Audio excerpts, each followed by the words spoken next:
अंतरराष्ट्रीय संबंध हम लोग पढ़ रहे हैं, ठीक है ना। बहुत ज्यादा क्लासेस अब नहीं बच रखी हैं, 3 से 4 लेक्चर हैं, उनके अंतर्गत में जितनी भी चीजें हैं उनको कंपाइल करके सारी चीजें खत्म करनी है, ठीक है ना।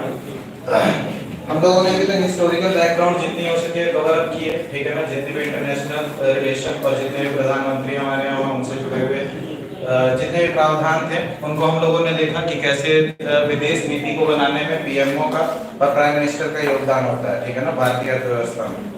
अब हम लोग क्या देखेंगे, जैसा कि आप भारत के मानचित्र को देखोगे, उसके आसपास उसके पड़ोसी मुल्क बहुत ज्यादा है जो कि उसको इन्फ्लुएंस कर सकते हैं। सबसे पहले एक जो पड़ोसी राष्ट्र है भारत का, वो है क्या, चीन।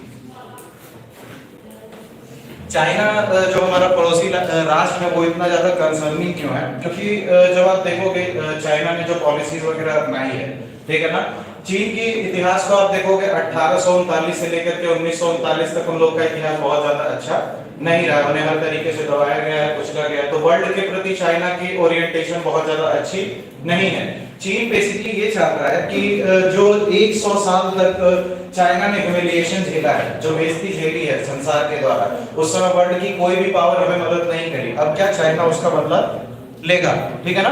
तो जैसे कि करंट वर्ल्ड ऑर्डर को आप देखोगे, यूनाइटेड स्टेट ऑफ अमेरिका को हटा करके चाइना वर्ल्ड ऑर्डर में आर्थिक रूप से बहुत ही ज्यादा स्ट्रांग होते जा रहा है। लगभग 7.7 ट्रिलियन की इकोनॉमी है, ठीक है ना। यूएस डॉलर्स में अगर जो हम बात करें, सॉरी बिलियन, ठीक है ना, यूएस डॉलर्स में अगर आप बात करोगे तो इतनी बड़ी अर्थव्यवस्था चाइना बन गई है। साइंटिफिक डेवलपमेंट की आप बात करोगे तो टेक्नोलॉजिकल अप्रोच से साइंस एंड टेक्नोलॉजी में चाइना बहुत ही बेहतर कर रहा है, ठीक है ना। उसके बाद फिर आप ऊर्जा की आपूर्ति के तौर पे देखोगे, लगभग हर एक क्षेत्र में चाइना बहुत तेजी से विकसित हो रहा है। जब भी आप वर्ल्ड ऑर्डर में देखोगे भाई करंट लेवल पे क्या हुआ था, जब भी वॉर हुआ था रशिया और यूक्रेन के बीच में, तो ऐसा जब वर्ल्ड ऑर्डर में ऐसा हुआ तो युद्ध की बहुत ज्यादा संभावनाएं व्यक्त हो गई थी। तो एक बहुत ज्यादा संभावना क्या उभरती जा रही थी कि चाइना का हमला हो सकता है किसके ऊपर, ताइवान के ऊपर, ठीक है ना। तो वर्ल्ड ऑर्डर में चाइना को लेकर के बहुत सारी बातें, चाइना की पॉलिसी का आप देखोगे साउथ चाइना सी पॉलिसी में, ठीक है ना, 7 डैश लाइन का इस्तेमाल करता है वहां के प्राकृतिक संसाधनों का दोहन करने के लिए। तो और अगर जो ट्रेड एंड कॉमर्स की बात करोगे या व्यापार की बात करोगे तो इंडिया और चाइना के बीच में बहुत ज्यादा घनिष्ठ व्यापार है, ठीक है ना। आप देखोगे बहुत सारी चीजों में फार्मास्यूटिकल इंडस्ट्रीज, ठीक है ना, और बहुत सारे के सारे रॉ मटेरियल्स के मामले में हमें चाइना के ऊपर निर्भर रहना पड़ता है। इस वजह से ट्रेड टाइज वगैरह हमारी जल्दी ब्रेक नहीं हो सकती है। तो वर्ल्ड ऑर्डर में इंडिया देख रहा है कि अगर जो वाकई में हमको आगे बढ़ना है, ठीक है ना, तो मेजर इकोनॉमीज के साथ अगर जो आप देखोगे सबसे ज्यादा बढ़ती अर्थव्यवस्था के आधार पे, तो उनसे हमको साथ में मिलकर के चलना पड़ेगा, ठीक है ना। चाइना के साथ हमारे रिलेशनशिप बेटर होनी चाहिए। प्रधानमंत्री के बारे में जब हम लोग पढ़ रहे थे तो हम लोगों ने देखा कि बाद में जितने भी प्रधानमंत्री बने उन्होंने ये कोशिश किया कि चाइना के साथ हमारे संबंध संवाद के थ्रू अच्छे हो जाए, ट्रेड एंड कॉमर्स अच्छे रहे। बहुत सारे इनिशिएटिव वगैरह लिए गए प्रधानमंत्रियों के द्वारा, ठीक है ना। अभी करंट वर्ल्ड ऑर्डर में क्या है कि बहुत ज्यादा हिस्टोरिकल बैकग्राउंड में जाने की जरूरत नहीं है। अभी करंट बेसिस पे जितना भी इंटरनेशनल रिलेशन चल रहा है इंडिया के साथ, उसके पड़ोसी संबंधों के साथ, उसको हम देखते हुए चलेंगे और नोट डाउन भी करते चलेंगे। तो पहला हेडिंग डाल लीजिए, हेडिंग डाल लीजिए भारत और उसके पड़ोसी राष्ट्र। उसमें पहला नंबर डालिए भारत चीन संबंध, भारत चीन संबंध।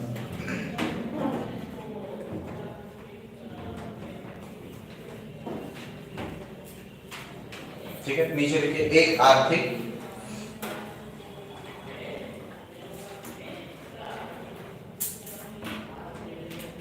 एक आर्थिक, तकनीकी,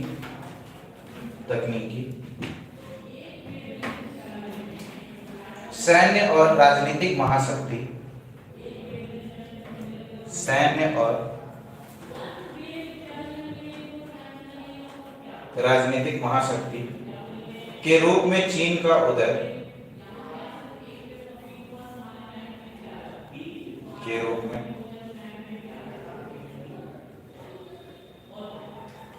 चीन का उदय के परिणाम स्वरूप,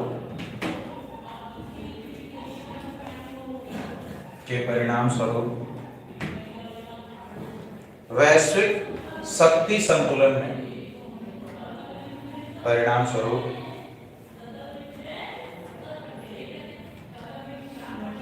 वैश्विक शक्ति संतुलन में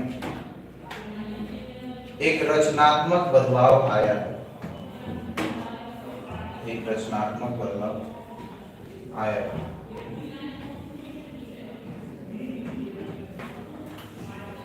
ठीक है, नीचे लिखिएगा चीन के उदय के पहलू, चीन के उदय के पहलू।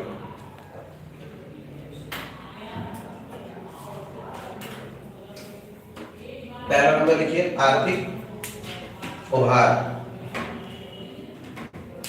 पहला लिखिए आर्थिक उभार।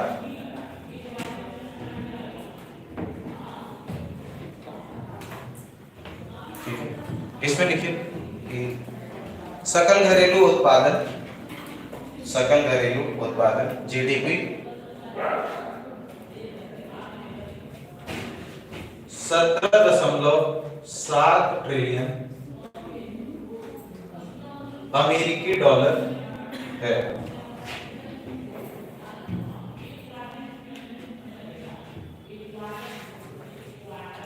17.7 ट्रिलियन अमेरिकी डॉलर है और संभावना यह है कि 2028 तक ये यूएसए को पीछे छोड़ देगा। ठीक है ना, संभावना ये है कि 2028 तक ये यूनाइटेड स्टेट ऑफ अमेरिका को पीछे छोड़ देगा। चीन देखिए बड़ी बड़ी अर्थव्यवस्थाओं की जो भी आप बात करो ना, Germany, UK, European union, United State of America, Russia, India, China, जो भी बड़ी बड़ी अर्थव्यवस्थाओं की बात करोगे तो कोविड-19 के महामारी के समय में अगर जो कोई एक बड़ी अर्थव्यवस्था संकुचन के हालात से बचने में कामयाब हुई थी तो वो चाइना की अर्थव्यवस्था थी। ठीक है ना, इतनी ह्यूज इकोनॉमी है, समझ रहे हो आप ना, लगभग वर्ल्ड की हर एक बड़ी बड़ी इकोनॉमी प्रभावित हुई, निगेटिव जीडीपी ग्रोथ रेशियो में चली गई थी, लेकिन चाइना की ऐसी इकोनॉमी है जो संकुचन की अवस्था को झेल गई। ठीक है ना, तो यह अर्थव्यवस्था है। दूसरा लिखिए तकनीकी उदय,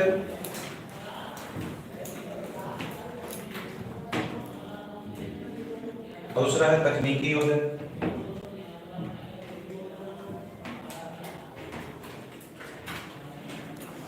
कृत्रिम बुद्धिमत्ता, आर्टिफिशियल इंटेलिजेंस, कृत्रिम बुद्धिमत्ता,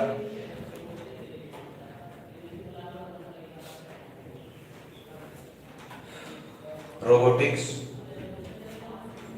रोबोटिक्स, अंतरिक्ष प्रौद्योगिकी, अंतरिक्ष प्रौद्योगिकी,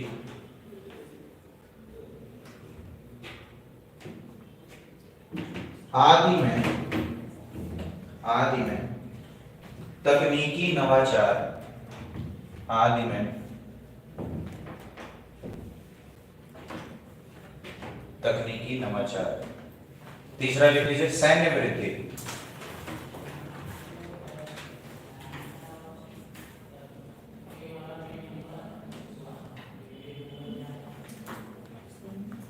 सैन्य वृद्धि, चीन का रक्षा व्यय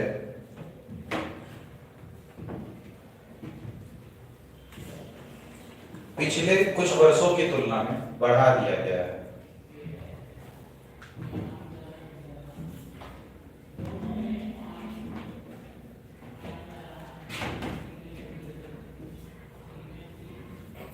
ठीक है,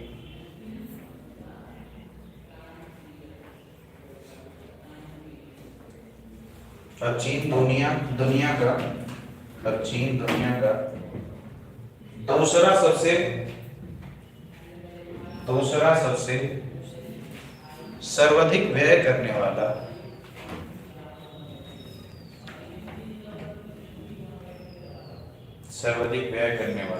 ब्रैकेट में लिख लीजिएगा सैन्य पर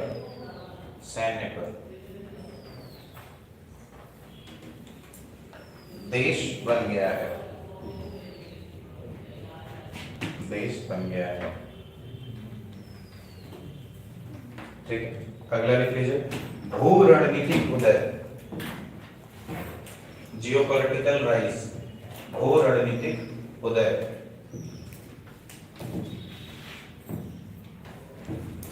इसके अंतर्गत में लिख लीजिए belt road initiative, belt and road पहल। ठीक है ना, BRI।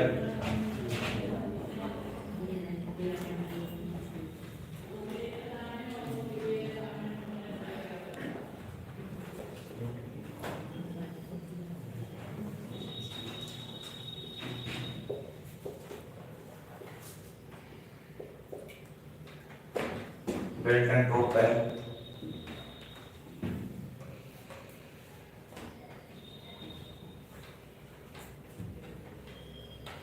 ठीक है। अगला लिख लीजिए, एक राजनीतिक शक्ति के रूप में उदय, एक राजनीतिक शक्ति के रूप में उदय।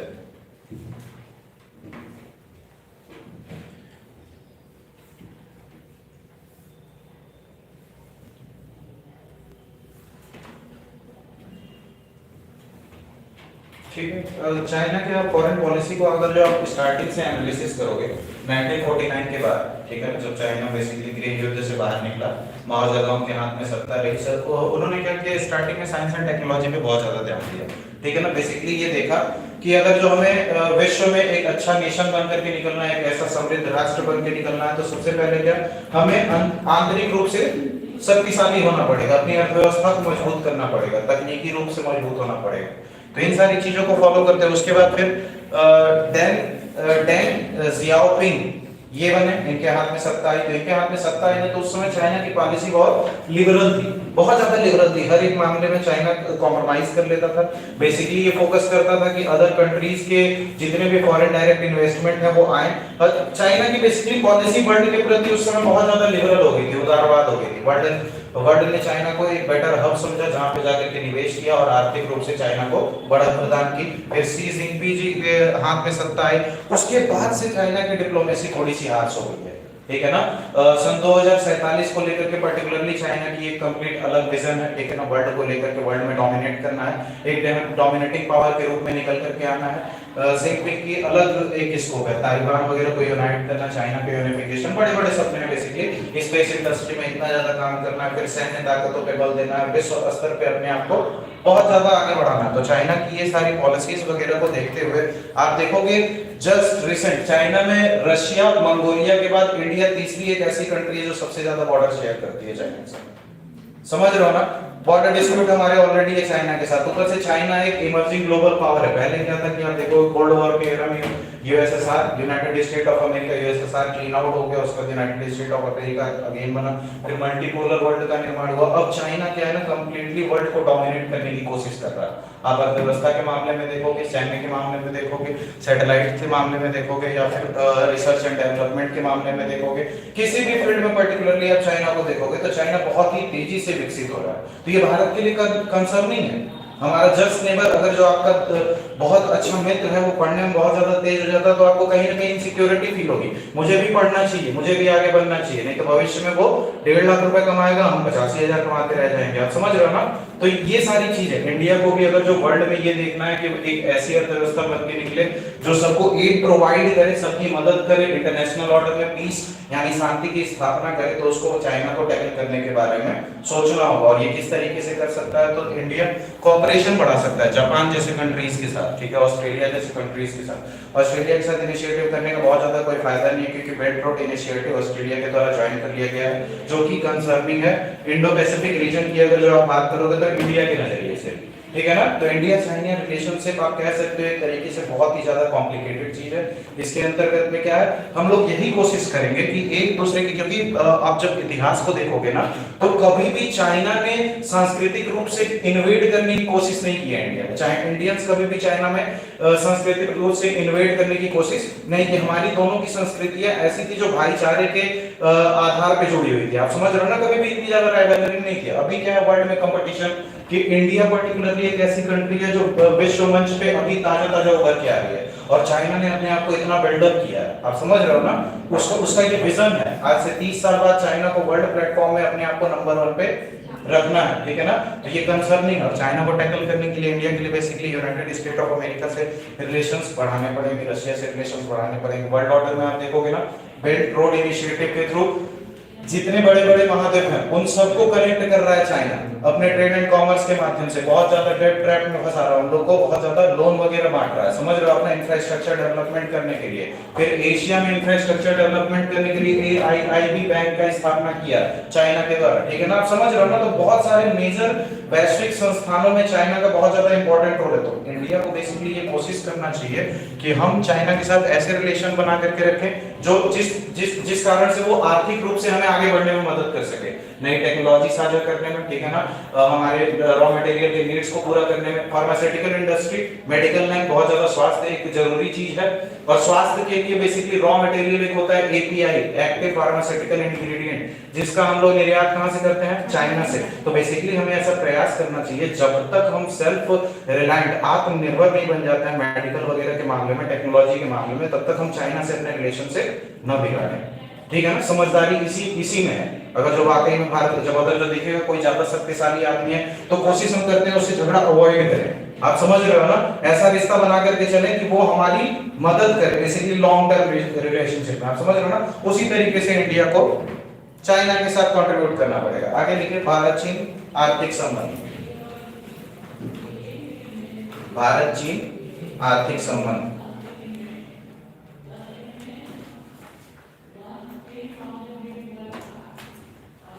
भारत की चीन पर निर्भरता अधिक है, पॉइंट वाइज लिखते चलिएगा।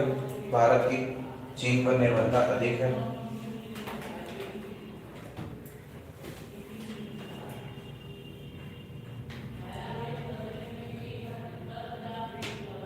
दूसरा पॉइंट लिखिए, भारत और चीन के मध्य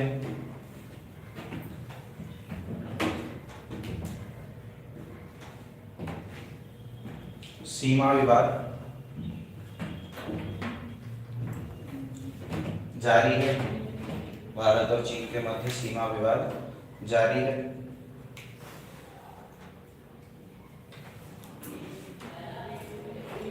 चीनी सामानों पर थर्ड पॉइंट, चीनी सामानों पर प्रतिबंध लगाने के लिए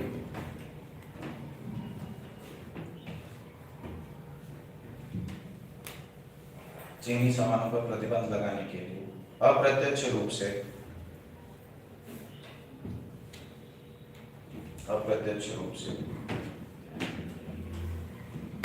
राष्ट्रव्यापी अभियान चलाया जाना। अप्रत्यक्ष रूप से राष्ट्रव्यापी अभियान चलाया जाना, ठीक है ना। आगे लिखिए, निर्भरता की प्रकृति और सीमा। निर्भरता की प्रकृति और सीमा, नहीं उसी में है, अगला पॉइंट है। इसमें बुलेटिन बना करके लिख लेंगे या फिर स्टार बना करके लिख लेंगे, ऐसे करके कई पॉइंट्स में, ठीक है। पहला पॉइंट लिखिए, वित्त वर्ष 2022 में, वित्त वर्ष 2022 में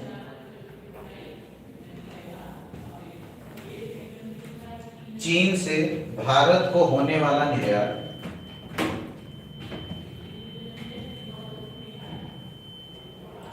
चीन से भारत को होने वाला निर्यात 45.51%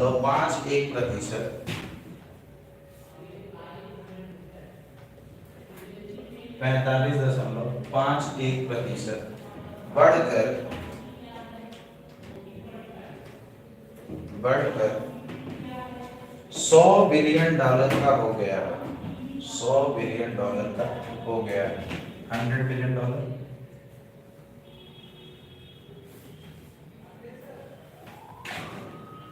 $100 बिलियन का हो गया है, ठीक है। अगला पॉइंट लिखिए, चीन के साथ भारत का व्यापार घाटा। चीन के साथ भारत का व्यापार घाटा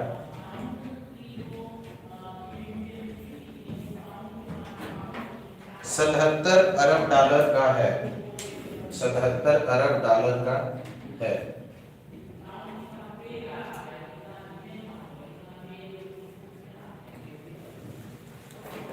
$77 अरब का। अगला पॉइंट लिख लीजिए, भारत सक्रिय औसत सामग्री। भारत सक्रिय औसत सामग्री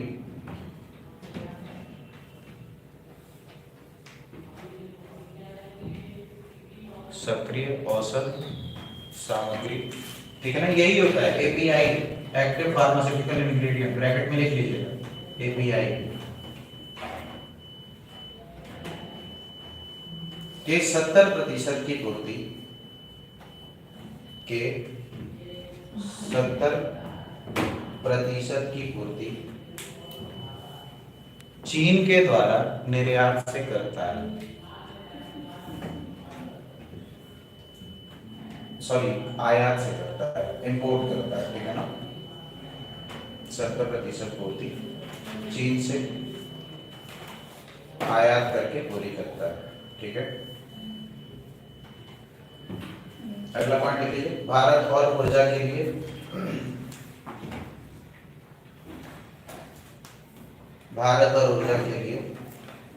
चीन से लगभग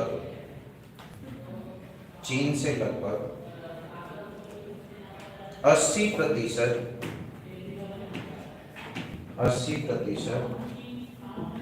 घटकों का आयात करता है, 80% घटकों का आयात करता है।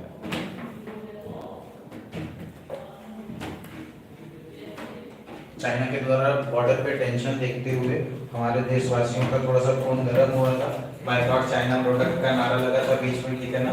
और सरकारों द्वारा भी यह आह्वान किया गया था कि चाइना के प्रति जो संबंध है उसको थोड़ा सा कमजोर करिए। एक्चुअली कहा क्या जा रहा था ना कि इंडिया चाइना के रिसेंट रिलेशनशिप को अगर आप देखोगे तो बहुत ज्यादा अच्छे संबंध हमारे नहीं है, बॉर्डर टेंशन वगैरह की वजह से, वारदात की वजह से बहुत ज्यादा। लेकिन आप ये इकोनॉमिकली देखोगे किसी भी फील्ड में तो हमारी जो निर्भरता है चाइना के ऊपर, जैसे इलेक्ट्रॉनिक्स के मामले में आप देख लो, जितने भी बड़े से छोटे चिप्स वगैरह हैं, जितने भी वॉयस कम्युनिकेशंस वगैरह के सप्लाई, रॉ मटेरियल्स वगैरह सब कुछ हम लोग कहां से लेते हैं? चाइना से लेते हैं, ठीक है ना। उसके बाद फिर हम solar system, international solar alliance का मुख्य एम्बेसडर कौन है? इंडिया है, फ्रांस के साथ मिलकर के इंटरनेशनल सोलर अलायंस चला रहा है। और सोलर के पैनल और सोलर वगैरह के इक्विपमेंट बनाने के लिए जितने भी रॉ मटेरियल्स के इस्तेमाल होते हैं, 80% रॉ मटेरियल्स कहां से आते हैं? चाइना से। चाइना ने रिसेंटली एक पॉलिसी अपनाई थी, क्या बोला था अपने इन्वेस्टर्स को, निवेशकों को, कि इंडियन गवर्नमेंट के द्वारा क्या हुआ था ना रिसेंटली कि मार्केट में बैन किया जा रहा था कि चाइनीज बहुत सारी कंपनीज ऐसी थी जिनके ऊपर ये चार्जेस लगे कि वो डेटा ब्रीच करते हैं या फिर डोपिंग करते हैं। डोपिंग करते हैं मतलब कि बहुत सारा सामान हमारे लोकल मार्केट में डालते हैं, जिससे लोकल मार्केट में इंडियन मार्केट की वैल्यू खत्म हो जाती है। आप समझ रहे हो ना। तो इस सारे आधार पे गवर्नमेंट ने क्या किया, बहुत सारे एप्लीकेशंस जो हमारी युवाओं के लिए ठीक नहीं है, बहुत सारे ऐसे कंपनियां जो हमारे अर्थव्यवस्था के लिए ठीक नहीं है, बहुत सारे ऐसे प्रोडक्ट जो हमारे कॉटेज इंडस्ट्री के लिए ठीक नहीं है, उसको गवर्नमेंट ने बैन किया। जैसे ही बैन किया गवर्नमेंट ने, चाइनीज गवर्नमेंट ने देखा कि डायरेक्टली हम इंडियन मार्केट में अपना इन्फ्लुएंस नहीं बना पा रहे, तो चाइना ने क्या किया, हमारे शेयर मार्केट में घुसने की कोशिश की। वो मैक्सिमम कोशिश क्या कर रहा था कि प्रोडक्शन करे इंडिया कंपनी, उसमें निवेश किसका रहे? चाइनीज फर्म्स का, ठीक है ना। और पैसे कहां पे वापस जाएं? चाइना के अंतर्गत में डायरेक्टली किसी न किसी तरीके से किसी नेशन को अपने ऊपर आत्मनिर्भर बना लेना। तो हम लोग कंप्लीटली डिपेंडेंट हो गए चाइना के ऊपर। आप समझ रहे हो ना। किसी भी मेडिकल लाइन से लेकर के इलेक्ट्रॉनिक्स लाइन से लेकर के जितने भी कम्युनिकेशंस वगैरह का, इसीलिए हाल फिलहाल में इंडिया के द्वारा ऐसी पॉलिसी उठाई जा रही है। हम ताइवान के साथ अपने टाई अप बढ़ा रहे हैं, वेदांता ग्रुप्स वगैरह की इन्वेस्टमेंट है चिप इंडस्ट्रीज वगैरह में करी जा रही है। इंडिया भी चाह रहा है कि सेमीकंडक्टर फील्ड में इंडिया भी एक मेजर प्लेयर बन करके निकले, क्योंकि वर्ल्ड में जितने भी कंट्रीज हैं आप देखो कि मैक्सिमम चिप्स वगैरह सारी चीजें मेड इन चाइना चिपका रहता है कि नहीं है ना। चाइना का इन्फ्लुएंस आपको अपने घरों में दिख जाएगा।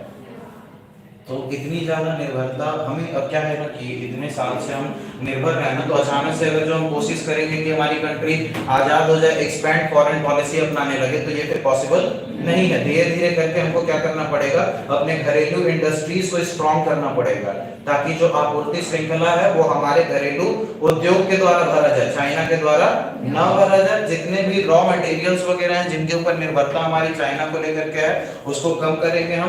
बॉर्डर के ऊपर हम लोग कोशिश करेंगे कि मिनिमम टेंशंस को वो करें, ठीक है ना। रिसेंट में अभी करंट अफेयर की अगर जो आप बात करोगे तो चाइना के अंतर्गत में एक बदलाव आया था, जिसमें क्या एक कानून पास किया गया था कि चाइनीज जो पीपल लिबरेशन आर्मी है, ठीक है ना, उनको वहां की गवर्नमेंट ने ये शक्ति प्रदान की थी कि बॉर्डर से जुड़े हुए जितने डिस्प्यूट्स और जितने भी एक्सपेंशन करने की पॉलिसीज हैं उनमें उन्हें विशेष अधिकार प्रदान किया जा रहा था, जो कि कंसर्निंग था इंडिया के लिए। आप समझ रहे हो ना कि वहां के मिलिट्री को अगर जो एक्स्ट्रा पावर प्रोवाइड कर दी जाएगी और वो ज्यादा से ज्यादा टेंशन बॉर्डर पे हमारे साथ करने रहेंगे, तो ये कहीं ना कहीं इंडिया के लिए कंसर्निंग है। अगर जो हम झगड़े में टू फ्रंट वॉर में ही लगे रह जाएंगे तो हमारे आर्थिक विकास का क्या आप समझ रहे हो ना। तो इंडिया को डिप्लोमेटिकली कूटनीतिक तरीके से लेकर के चलना पड़ेगा भारत और चाइना के रिलेशंस को, क्योंकि अभी भी आर्थिक रूप से आप देखोगे बहुत तरीके से हम उसके ऊपर निर्भर हैं, करंट वर्ल्ड ऑर्डर की बात किया जाए तो। आगे की राह, कंक्लूजन लिख लीजिए, आगे की राह इंडिया चाइना रिलेशंस के लिए।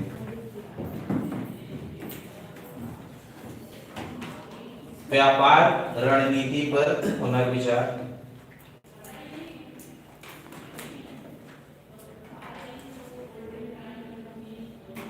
व्यापार रणनीति पर पुनर्विचार,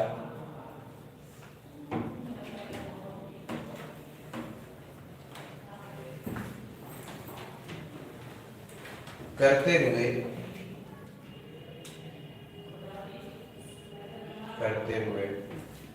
चीनी आयात को धीरे धीरे कम करना,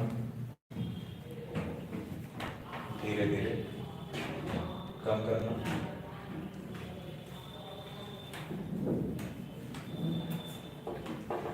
निवेश के अनुकूल माहौल बनाना,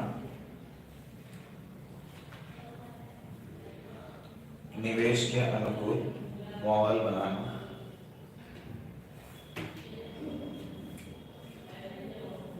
और सुरक्षा एवं गोपनीयता,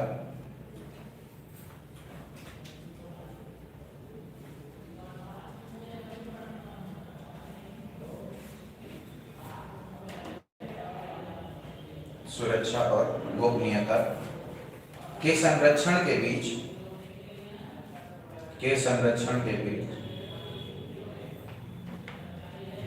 बेहतर संतुलन बनाना,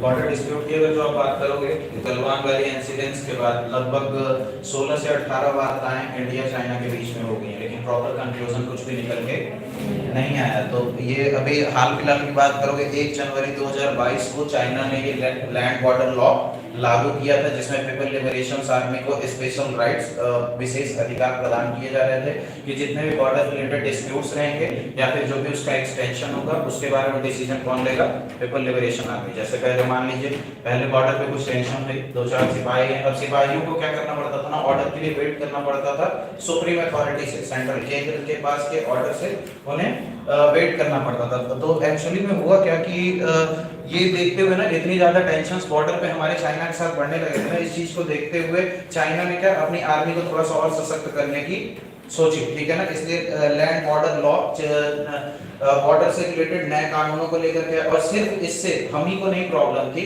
उसके आसपास के भी जो पड़ोसी मुल्क हैं, भूटान चाहे हो गया, चाहे नेपाल हो गया, तो उनको भी इससे प्रॉब्लम्स हो रही थी। तो ये भी न्यूज में था, ठीक है ना, तो इसलिए इंपॉर्टेंट हो जाता है, ठीक है। भारत और चीन के विवाद के संबंध में कुछ मुख्य रूप से संधि और वार्ताएं हुई हैं, कुछ स्पेसिफिक डेट पे, कुछ स्पेसिफिक सदियों में, लाइन बाय लाइन हम लोग लिख लेंगे, ठीक है। 1993 में, 1993 में, 1993 में वास्तविक नियंत्रण रेखा, वास्तविक नियंत्रण रेखा क्या है, LAC, line of actual control, bracket में LAC लिख लीजिएगा, वास्तविक नियंत्रण रेखा पर स्थिरता और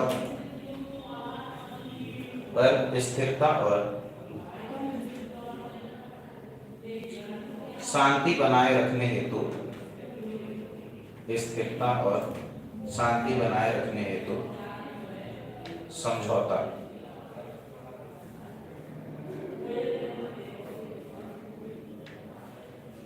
शांति बनाए रखने हेतु समझौता 1996 में लिख लीजिए, 1996 LAC पर सैन्य क्षेत्र में, LAC पर सैन्य क्षेत्र में विश्वास बहाली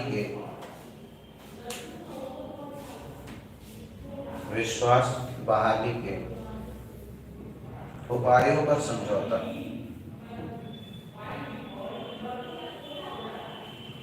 उपायों पर समझौता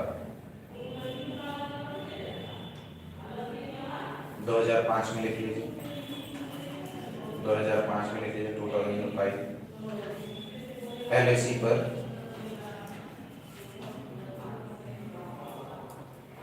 LAC पर विश्वास बहाली के उपायों, विश्वास बहाली के उपायों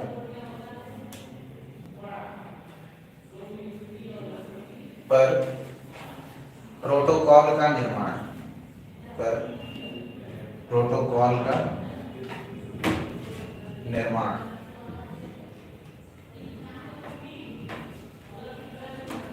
वर्ष 2012 में लिख लीजिए।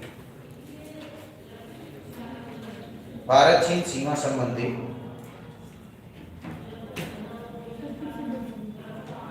भारत चीन सीमा संबंधी मामलों पर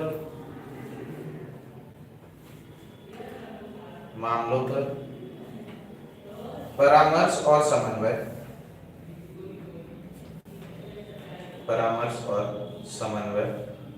के लिए कार्यकारी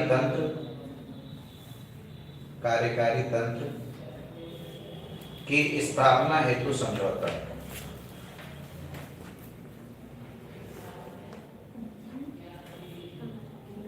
तंत्र की स्थापना हेतु समझौता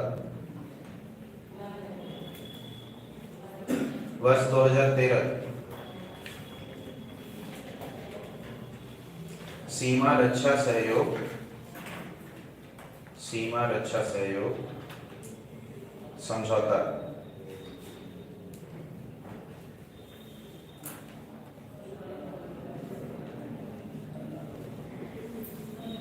ठीक है। अभी हाल फिलहाल में 1971 में ये इंडिया चाइना खत्म, ठीक है ना, इंडिया चाइना रिलेशंस खत्म। अब 1971 में एक वॉर हुई थी जिसमें बांग्लादेश एक अलग नेशन बन के निकला था, क्योंकि ब्रिटिशर्स जब उनको डिवाइड किए थे तो पाकिस्तान को दो नेशन में डिवाइड कर दिए थे, एक पूर्वी पाकिस्तान था, एक पश्चिमी पाकिस्तान था, ठीक है ना। लेकिन क्या है ना, एडमिनिस्ट्रेटिव कंट्रोल आप अगर जो देखोगे ना, बेसिकली क्या इधर साइड पे है, ये इंडिया है, ये बांग्लादेश है, ये है पाकिस्तान। 1971 के एक्चुअली में इसका ना अभी 50 साल हुआ है, तो इसकी हम लोग एनिवर्सरी मना रहे थे, ठीक है ना। तो इसलिए ये इंपॉर्टेंट हो जाता है। क्या इंपॉर्टेंट है, 71 के अंतर्गत में क्या हुआ था, बांग्लादेश पर्टिकुलरली एक देश बन के निकला था। क्या हुआ था ना कि जब बंटवारा हुआ था तो इसको वेस्ट और इसको ईस्ट पाकिस्तान में कर दिया गया था। यहाँ के लोगों की कंप्लीट जो कल्चर थी वो डिफरेंट थी, यहाँ के लोगों की कल्चर कंप्लीटली डिफरेंट। यहाँ के लोग बांग्ला को ज्यादा पसंद कर रहे थे, यहाँ के लोग उर्दू भाषा को ज्यादा कर रहे थे। इस सिलसिले में यहाँ पे बहुत सारे आंदोलन हुए थे जिसमें यहाँ के जो माइनॉरिटीज हैं उनके हितों को दबाया जा रहा था सैन्य कार्रवाई के दौरान। इंडिया ने देखा कि हमारे इधर उधर बहुत ज्यादा वो है, तो इंडिया ने एक टू नेशन पॉलिसी लेकर के वहाँ पे अपना वहाँ पे इंटरवेंशन किया और बांग्लादेश एक नई कंट्री बन करके उभरा। और करेंटली अभी अगर जो आप देखोगे इंडिया बांग्लादेश के रिलेशनशिप तो बहुत ज्यादा अच्छे हैं, ट्रेड एंड कॉमर्स हमारे बहुत ज्यादा अच्छे हैं। बांग्लादेश को आप पर्टिकुलरली अगर जो देखोगे कि तो इन साउथ ईस्ट एशियन रीजन में एक उभरती हुई इकोनॉमी बन करके निकल रहा है, कंटिन्यूअसली परफॉर्मेंस दे रहा है बांग्लादेश, ठीक है ना। तो इस वजह से ये इंपॉर्टेंट हो जाता है। तो 1971 के युद्ध को भारत ने जीता था, जिसके 50 वर्ष हो गए थे, इसलिए ये न्यूज में था, ठीक है ना। नेक्स्ट थिंग जो न्यूज में थी अभी, इंडस वाटर ट्रीटी, ठीक है ना, सिंधु जल समझौता भारत और किसके बीच में, पाकिस्तान के बीच में, ठीक है ना। तो ये क्या हुआ था ना, अभी हाल फिलहाल में पानी को लेकर के क्राइसिस हो रही थी। पाकिस्तान कह रहा था कि जितने अमाउंट ऑफ वाटर हमको चाहिए उतने ज्यादा नहीं, और इंडिया के द्वारा बहुत सारे कंस्ट्रक्शन डैम के फॉर्म में किए जा रहे हैं बहुत सारे नदियों के ऊपर, जिसको लेकर के पाकिस्तान विरोध कर रहा है। तो इंडिया बोल रहा है बेसिकली हमारी एनर्जी नीड्स है, ऊर्जा की आपूर्ति है, उसको पूरा करने के लिए हमको इंफ्रास्ट्रक्चर बिल्डअप करना ही पड़ेगा। लेकिन पाकिस्तान क्या बोल रहा है कि अगर जो इंफ्रास्ट्रक्चर इंडिया बिल्डअप कर देता है तो उससे कहीं ना कहीं हमारे यहाँ की जो पॉपुलेशन है, जनसंख्या प्रभावित होगी, और ये सिंधु जल समझौता के विरुद्ध पक्ष में नहीं होगा। इस वजह से ये न्यूज में था, ठीक है ना, कि कौन सी बैठक थी, ये 118वीं बैठक थी, ठीक है ना, नोट कर लीजिए ये सिंधु जल संधि, सिंधु जल संधि की 118वीं बैठक आयोजित की गई, की 118वीं बैठक आयोजित की गई।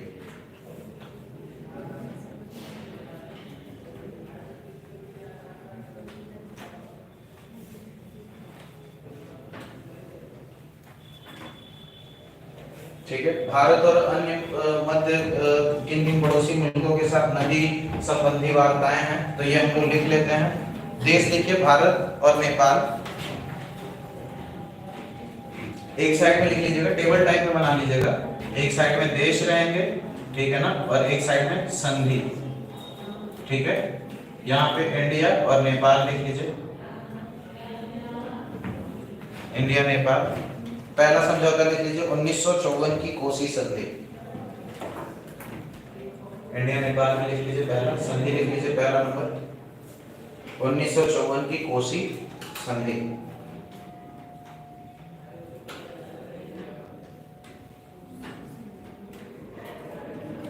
ठीक है, दूसरा लिख लीजिए महाकाली संधि, महाकाली संधि।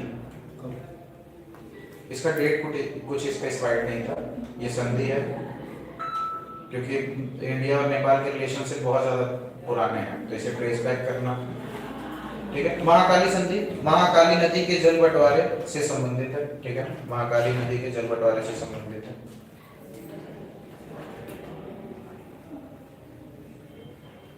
भारत नेपाल हो गया। अगला लिखिए देश में भारत और चीन, देश में लिखिए भारत और चीन।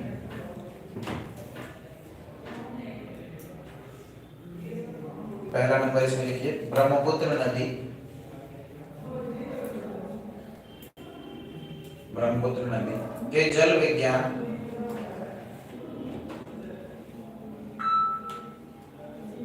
के जल विज्ञान से संबंधी सूचना से संबंधी सूचना पर समझौता, पर समझौता। सेकंड नंबर लिख लीजिए सतलुज नदी के संबंध में,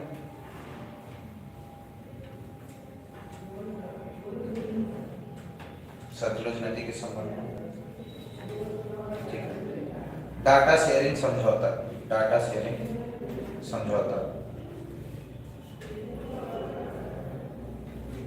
ठीक है, पहले लिख लीजिए भारत बांग्लादेश, भारत बांग्लादेश। गंगा संधि, गंगा संधि, गंगा संधि। ठीक है, दूसरा नंबर लिख लीजिए मानसून के मौसम में, मानसून के मौसम में गंगा, तीस्ता, ब्रह्मपुत्र। मानसून के मौसम में गंगा, तीस्ता, ब्रह्मपुत्र और बराक जैसी, और बराक जैसी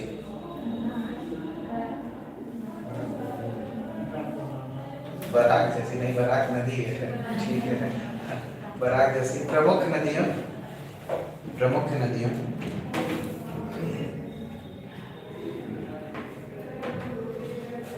के डेटा प्रसारण,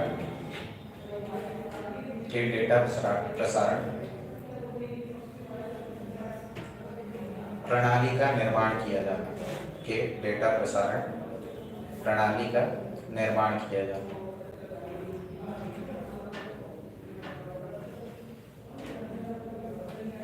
ठीक, भारत भूटान के भी मध्य में ऐसी ही कुछ बातें हैं। ठीक है, नेक्स्ट पे आते हैं हम लोग तालिबान। ठीक है ना, अफगानिस्तान, तालिबान। अफगानिस्तान से रिलेटेड जितने भी मतलब पृष्ठभूमि, ऐतिहासिक पृष्ठभूमि थी, आप लोग को लगभग आइडिया ही होगा। ठीक है ना, क्योंकि अफगानिस्तान के अंतर्गत में जैसे ही राजनीतिक संकट आई थी, उसके बाद फिर क्या होता है, यूएसएसआर का इंटरवेंशन हुआ, यूएसएसआर कब्जा किया, यूएसएसआर का विरोध किया गया। ये Pakistan, United State of America और सऊदीया के सपोर्ट के द्वारा अफगानिस्तान की हेल्प करी गई। अल-कायदा, आईएसआईएस जैसे आतंकवादी संगठन का निर्माण हुआ। ठीक है ना, उसके बाद फिर क्या हुआ ना कि तालिबान का निर्माण हुआ। तालिबान पर्टिकुलरली क्या पावर टेंशंस को लेकर के, तो फिर यूनाइटेड स्टेट ऑफ अमेरिका का अफगानिस्तान के अंतर्गत में इंटरवेंशन हुआ, फिर United State of America pull out कर दिया। फिर तालिबान अभी क्या वहां की रिसेंट गवर्नमेंट चला रही है। तो इंडिया का तालिबान को लेकर के पॉइंट ऑफ व्यू क्या है, बेसिकली क्या है ना कि वो हमारी नेबरिंग कंट्री है, हमें उन्हें किसी भी प्रकार से बैर नहीं करना है, ठीक है ना, दुश्मनी नहीं करनी है। क्योंकि पर्टिकुलरली हम लोग देखते हैं जब यूनाइटेड स्टेट ऑफ अमेरिका जब इस गेम में घुसा था, अफगानिस्तान वाले गेम में घुसा था, तो उस समय इंडिया वहां पे क्या था, वहां पे जो गवर्नमेंट सेटअप की गई थी वो लोकतांत्रिक विचारधारा पे की गई थी। लगभग 1/3 से ज्यादा हिस्सा जो था वो टेंशन में था, लेकिन बाकी सारे एरिया को पीसफुली अमेरिका चला रहा था। तो जब अमेरिका वहां पे चला रहा था, अमेरिका की मदद से वहां पे सरकार चल रही थी, तो भारत के द्वारा अफगानिस्तान की बहुत सारी मदद की गई। वहां के संसद का निर्माण किया गया, स्कूल कॉलेजेस हॉस्पिटल्स, इन सारी चीजों का वहां के आवाम से हमारा कुछ खास लगाव है। अब आप अफगानिस्तान के लोकल कम्युनिटीज में देखोगे तो वहां पे इंडिया को लेकर के अच्छी भावना है, हमारी सॉफ्ट पावर अफगानिस्तान के अंतर्गत में अच्छी है, ठीक है ना। तो तालिबान से बेसिकली संबंध के आधार पे बेसिकली क्या है, 1990 के दशक में तालिबान पहले पावर में आया, तालिबान का निर्माण हुआ सबसे पहले, ठीक है ना, 1990s के दौर में। उसके बाद फिर क्या हुआ, 96 से लेकर 2001 तक तालिबान ने अफगानिस्तान पे शासन किया। जब वो शासन कर रहा था ना तालिबान, तो कंप्लीटली जो रूल फॉलो कर रहा था वो शरीयत लॉ था। शरीयत लॉ एक कानून का विधान, उसके अंतर्गत में क्या है ना, महिलाओं को, अफगानिस्तान की महिलाओं को किसी भी प्रकार की आजादी प्रदान नहीं की जाती थी। अगर जो खुले में किसी तरीके से वो निकल जाती थी तो उन्हें जान से मार दिया जाता था। एक बारबेरिक टाइप का माहौल बन गया था अफगानिस्तान के अंतर्गत में तालिबान के थ्रू में। जो 2001 तक उन्होंने अपनी शासन व्यवस्था रखी थी, उसमें बहुत ही क्रूर शासन था उनका, ठीक है ना। इस चीज से तक तो संयुक्त राज्य अमेरिका के आतंकवादी हमला हुआ 11 सितंबर 2001 को, ठीक है ना। 11 सितंबर को जब आतंकवादी हमला हुआ तो उसके बाद क्या हुआ, नाटो के हेल्प से अमेरिका क्या किया, अफगानिस्तान में घुसा कि हमारे ऊपर आतंकवादी हमला कैसे हो गया, America, United State of America के ऊपर आतंकवादी हमला, ये बहुत बड़ी चीज है। तो ये क्या, आतंकवाद से लड़ने के लिए अफगानिस्तान में उसने एंट्री किया। जब वो अफगानिस्तान में एंट्री किया तो उसका सामना हुआ किससे, तालिबान से। तालिबान के अंतर्गत में बेसिकली आप लोग देखोगे कि अमेरिका बहुत ज्यादा कोशिश किया, अंत में ओसामा बिन लादेन मिला भी कहां, पाकिस्तान के अंतर्गत में आप देखो, ठीक है ना। तो ये नेटवर्किंग को खत्म करने में पूरी तरीके से असमर्थ था, और 20 वर्ष तक संघर्ष करने के बाद आप देखोगे ना कि अमेरिका को अंत में अपनी सेना वहां से पुल आउट करनी पड़ी, ठीक है ना। आप देखिए थे क्या स्थिति हुई थी वहां पे, तालिबान ने सिंपली वहां के गवर्नमेंट के बोला कि हथियार डाल दो, नहीं तो फिर वही स्थिति होगी जो अब तक अमेरिका की होती आई। जब इतनी बड़ी बड़ी व्यवस्थाएं नहीं टिक पाई हमारे सामने, तो तुम क्या चीज हो। तो आप सिंपली देखोगे अफगानिस्तान की आर्मी वहां पे सरेंडर कर दी थी, ठीक है ना, और तालिबान का वहां पे गवर्नमेंट फिर से स्थापित हो गया था, ठीक है ना।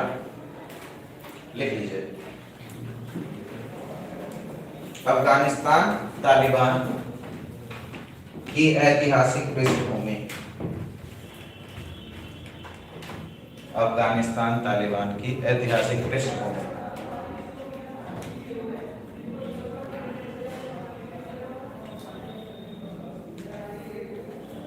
ठीक है,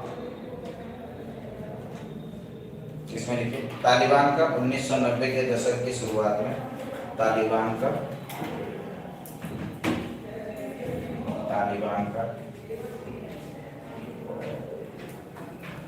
1990 के दशक के शुरुआत में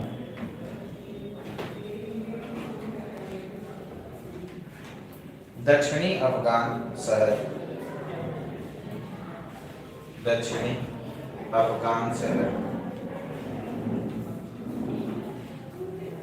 कांधार के आसपास उदय हुआ, कांधार के आसपास उदय हुआ।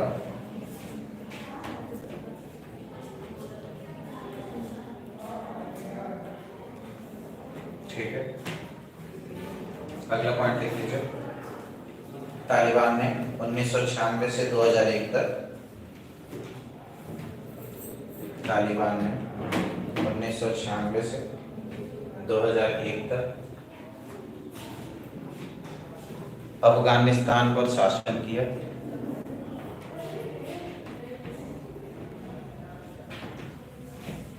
अफगानिस्तान पर शासन किया और शरीयत कानून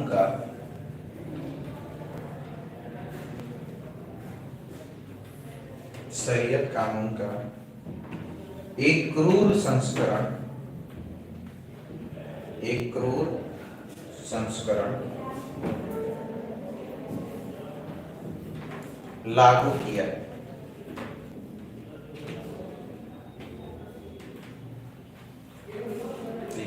थर्ड पॉइंट लिख लीजिए, संयुक्त राज्य अमेरिका ने, संयुक्त राज्य अमेरिका में,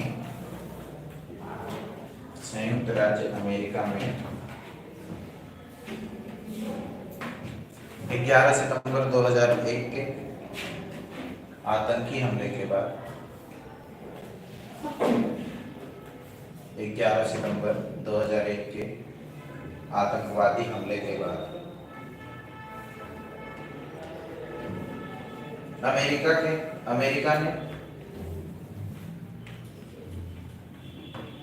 अपने नाटो सहयोगियों के साथ, अमेरिका ने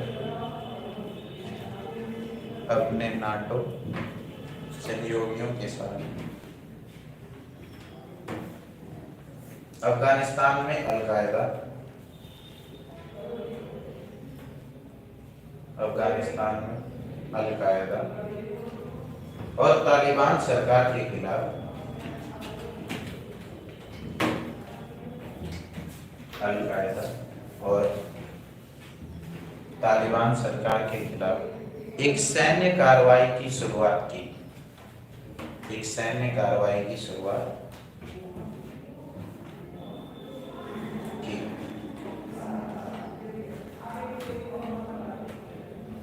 ठीक है, इससे पहले अमेरिका ने इसे समर्थन दिया था, ठीक है ना, अलकायदा को और तालिबान ग्रुप को। किसके खिलाफ? यूएसएसआर के खिलाफ। याद है ना, स्टोरी लिंक करिएगा। ठीक है, आगे लिख लीजिए, अफगानिस्तान में अगला पॉइंट है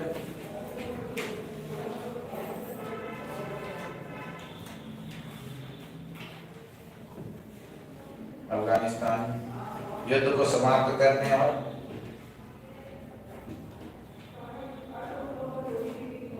युद्ध को समाप्त करने और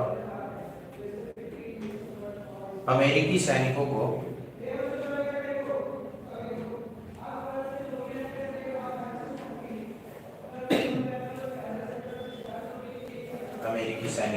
स्वदेश लौटने की अनुमति देने के लिए, स्वदेश लौटने की अनुमति देने के लिए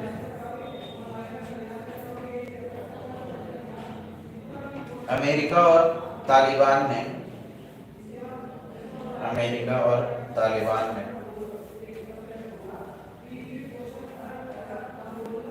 2020 में, अमेरिका और तालिबान ने 2020 में दोहा में एक ऐतिहासिक समझौता किया,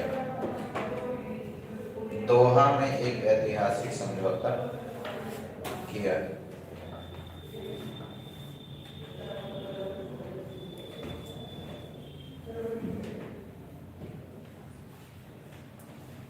ठीक है, आगे देख लीजिए, बीच में तालिबान की जगह एक,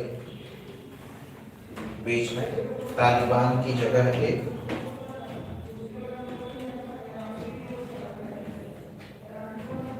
निर्वाचित सरकार, तालिबान की जगह एक निर्वाचित सरकार ने ले ली थी, ने ले ली थी। ठीक है, अफगानिस्तान में 14,000 सैनिकों के साथ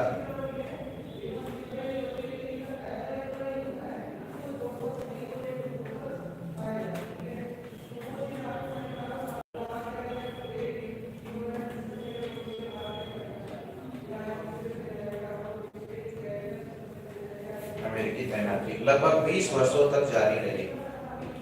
तालिबान और उसके कई सहयोगी आतंकवादी वापसी के साथ, कॉमा दे दीजिएगा, उसके बाद दीजिएगा, तालिबान और उसके कई सहयोगी आतंकवादी समूहों द्वारा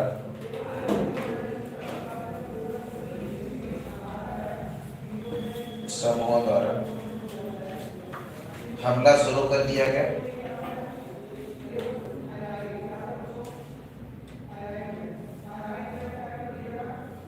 हमला कर दिया, अंततः काबुल में प्रवेश कर गए, अंततः काबुल में प्रवेश कर गए।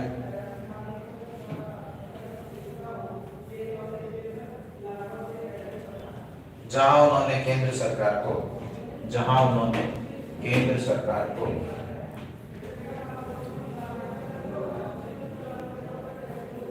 बिना शर्त आत्मसमर्पण करने को कहा, बिना शर्त आत्मसमर्पण करने को कहा।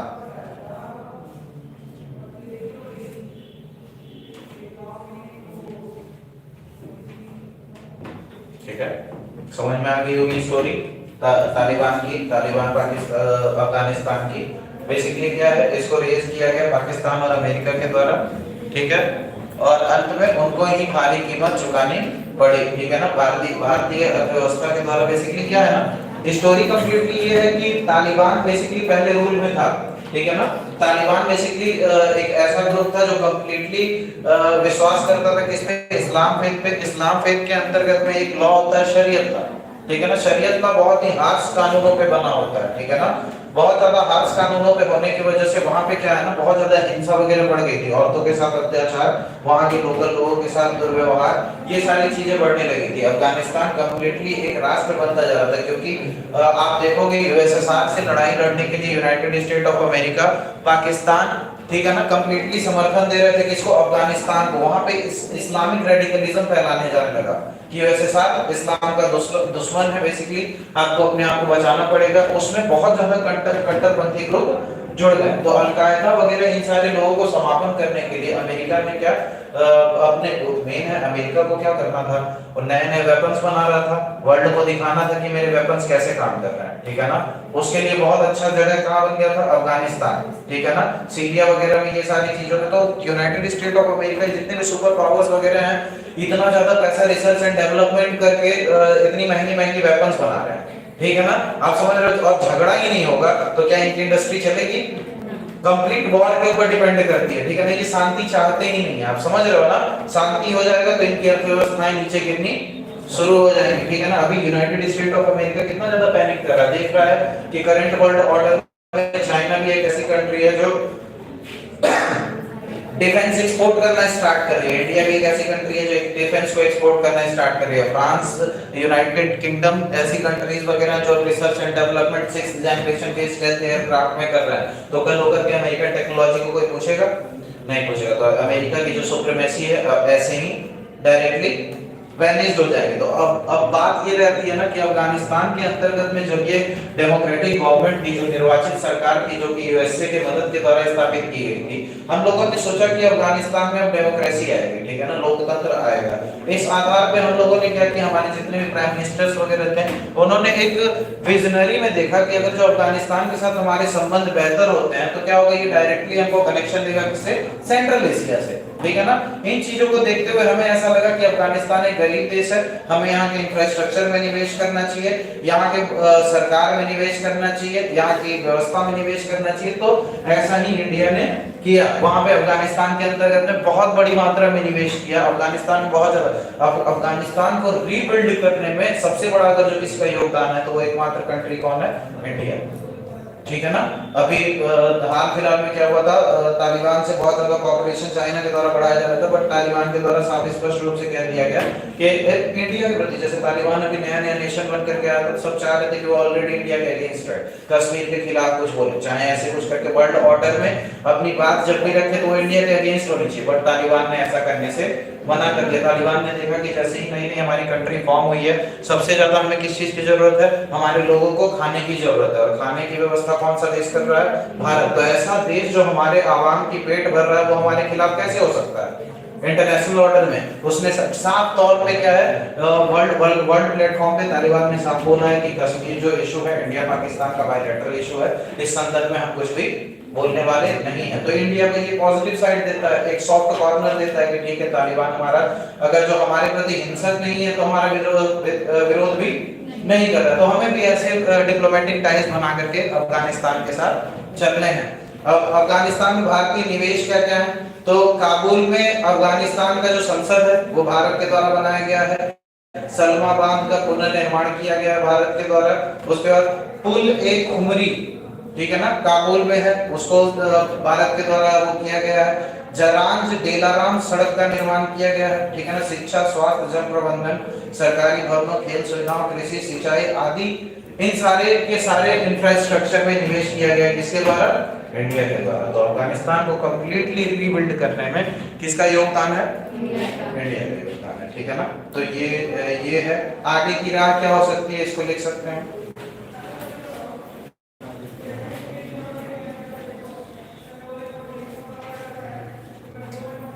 तालिबान का प्रयास, तालिबान का प्रयास,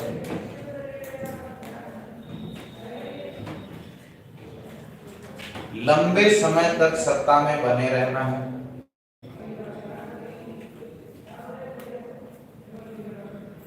इसलिए दोनों पक्षों के लिए, इसलिए दोनों पक्षों के लिए एक दूसरे की चिंताओं को ध्यान में रखना, एक दूसरे की चिंताओं को ध्यान में रखना एवं राजनयिक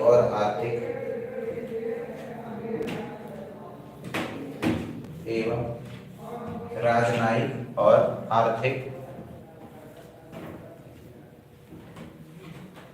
संबंधों में सुधार करना आवश्यक है। संबंधों में सुधार करना आवश्यक है।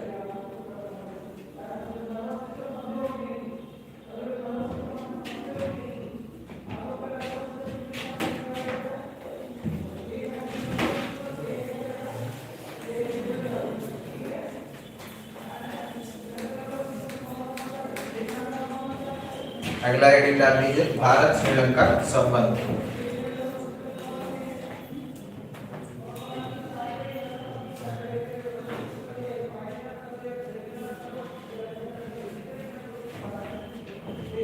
भारत श्रीलंका संबंध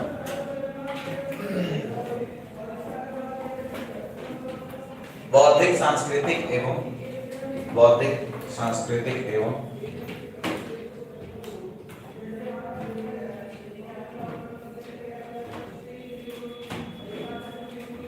धार्मिक और भाषाई संबंध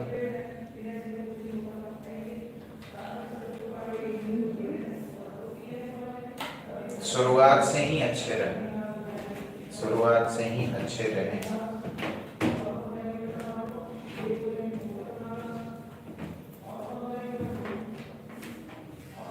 दोनों देशों के बीच संबंध लगभग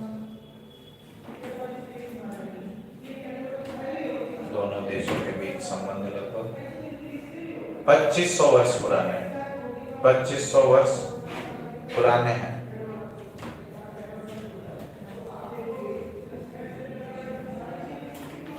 ठीक, व्यापार देख लेते हैं, व्यापार की क्या स्थिति है। तो 2020 में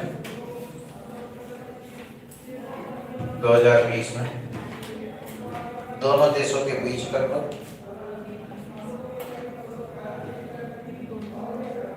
3.6 billion dollar, 3.6 billion dollar, 3.6 billion dollar का द्विपक्षीय वस्तु व्यापार हुआ। द्विपक्षीय वस्तु व्यापार हुआ।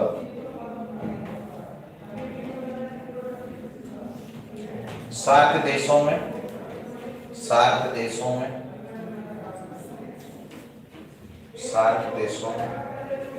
श्रीलंका भारत का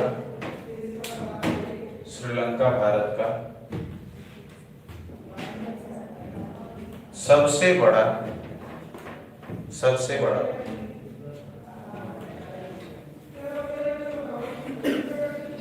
व्यापारिक भागीदार है।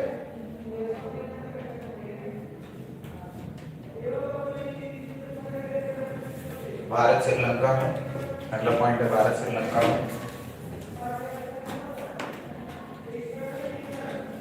एफडीआई को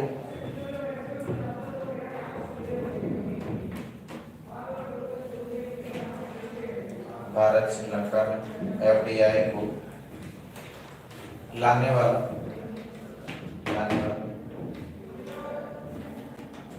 अहम देश है, अहम देश है।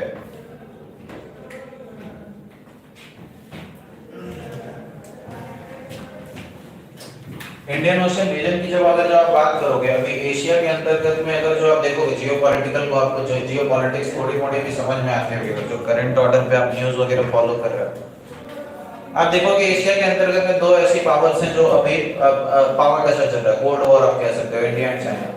ठीक है ना, इंडिया और चाइना तो एक ऐसी कंट्री जो बनती हुई अर्थव्यवस्था वो चाह रही वर्ल्ड ऑर्डर पे जो भी डोमिनेशन हो उनके द्वारा की जाए। उसके बाद फिर क्या होता है ना, सबसे ज्यादा इंपॉर्टेंट जो रीजन हो जाता है वो इंडो पैसिफिक का रीजन हो जाता है। ठीक है ना, हिंद महासागर वाला जो एरिया आप देख रहे हैं completely dominated by Indian navy. ठीक है ना, इंडियन नेवी के द्वारा डोमिनेट किया जाता है। इंडिया क्या देखता है ना, बेसिकली श्रीलंका एक ऐसा देश है जिसके साथ हमारे संबंध बहुत अच्छे होना बहुत ज्यादा इंपॉर्टेंट हो जाता है। इन रिसेंट केस में भी देखोगे तो श्रीलंका के कोस्ट पे, ठीक है ना, बंदरगाह पे एक चाइनीज स्पाई शिप आ गई थी। ठीक है ना, उस स्पाई शिप में इतनी कैपेबिलिटी थी कि उसके अंदर इतने ज्यादा रडार वगैरह लगे हुए थे कि वो हमारे न्यूक्लियर वॉरहेड्स की कैपेबिलिटी को सर्च करके चाइना को बता सकता था। समझ रहे हो ना, तो ये बहुत बड़ा थ्रेट है। अब आप देखो कि जैसे बेसिकली आर्थिक रूप से अगर आप श्रीलंका को देखोगे तो गवर्नमेंट डिस्टेबलाइज हो गई। वहां पे जो गवर्नमेंट थी वो स्थिर सरकार नहीं थी, गवर्नमेंट फॉल हुई, वहां पे इन्फ्लेशन रेट बहुत ज्यादा बढ़ गया, एक पॉलिटिकल क्राइसिस है। पॉलिटिकल क्राइसिस आने के बाद फिर क्या हुआ ना कि उनकी डिपेंडेंसी चाइना और इंडिया की तरफ बढ़ गई। ठीक है ना, चाइना इस मौके का फायदा उठाते उसने सोचा कि श्रीलंका को क्यों ना हम बहुत सारे उधार दें। ठीक है ना, बहुत सारे मदद के रूप में। तो श्रीलंका को पहले स्टार्टिंग में लगा कि ये हमारी मदद कर रहा है, लेकिन इन द एंड अब श्रीलंका क्या ऐसी कंडीशन में था नहीं कि चाइना के डेब्ट को वापस कर सके। बदले में क्या है, वो अपने रिसोर्सेज को यूज करने की वहां पे बात करने लगा कि ठीक है कि आपके जितने भी बंदरगाह उनका इस्तेमाल करेंगे ट्रेड एंड कॉमर्स के लिए। लेकिन चाइना ने ये बोला था कि हम आपके बंदरगाह का इस्तेमाल करेंगे ट्रेड एंड कॉमर्स के लिए। और चाइना ने किस पर्पस के लिए इस्तेमाल किया, सैन्य कार्रवाई के लिए, स्पाइंग के लिए, जासूसी के लिए। ठीक है ना, आप देख रहे हो ना, जब भी ऐसा होता है ना कि किसी भी देश को, जैसे चाइना की जो पॉलिसी है वो इंडिया की तरफ कहीं भी सिंपैथी के टाइप में नहीं देखता है। इंडिया कंप्लीटली उसके लिए राइवलरी है, वर्किंग पावर है। ठीक है ना, तो उसके इंडिया को टैकल करने के लिए चाइना क्या करता है, उसके जितने भी पड़ोसी देश जैसे कि पाकिस्तान, श्रीलंका, बांग्लादेश, भूटान, म्यांमार, जितने भी उसके पड़ोसी देश हैं सबको इन्फ्लुएंस करने की कोशिश करता है चाइना। ठीक है ना, वर्ल्ड ऑर्डर पे अगर जो आप देखोगे तो श्रीलंका के केस में जब आप देखोगे तो श्रीलंका को बहुत बार इन्फ्लुएंस करने की कोशिश किया था।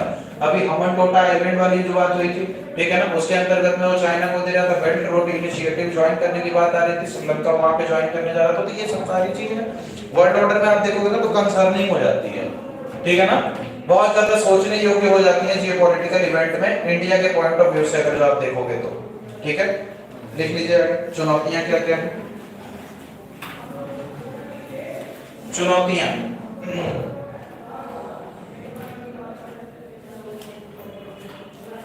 पहला लिख लीजिए चीन का प्रभाव। चीन का प्रभाव,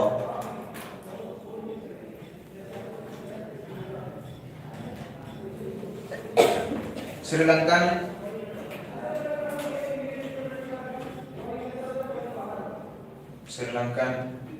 चीन के बीआरआई के पहल को,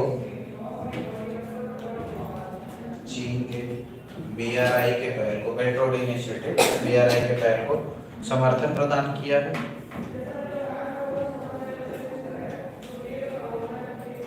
समर्थन प्रदान किया है। इसके अलावा हमनटोटा बंदरगाह भी चीन को सौंप दिया है। इसके अलावा हमनटोटा बंदरगाह भी चीन को सौंप दिया है।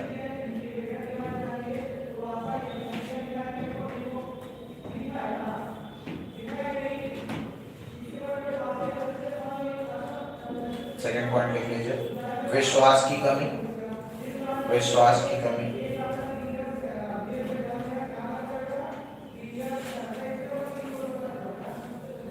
इसके अंतर्गत देखिए श्रीलंका के संविधान में 13वां संशोधन,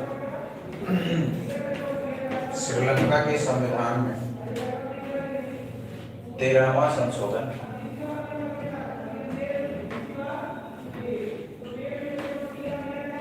व्यापक आर्थिक भागीदारी संधि, व्यापक आर्थिक भागीदारी संधि CEPA, ब्रैकेट में लिख लीजिएगा CEPA, comprehensive economic partnership agreement, व्यापक आर्थिक भागीदारी संधि, व्यापक आर्थिक भागीदारी संधि पर हस्ताक्षर न करना, पर हस्ताक्षर न करना और श्रीलंका द्वारा, और श्रीलंका द्वारा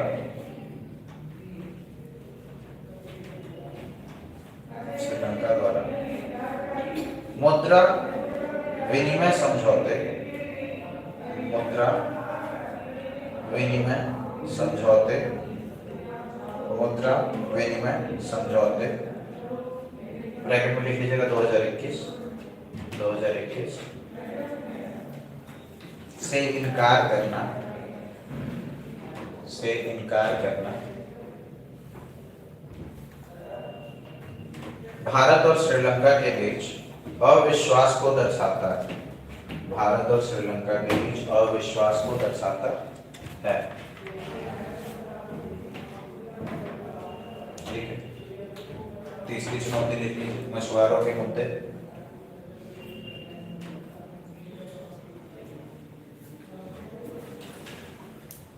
तीसरी कमी चुनौतियां, मछुआरों के मुद्दे।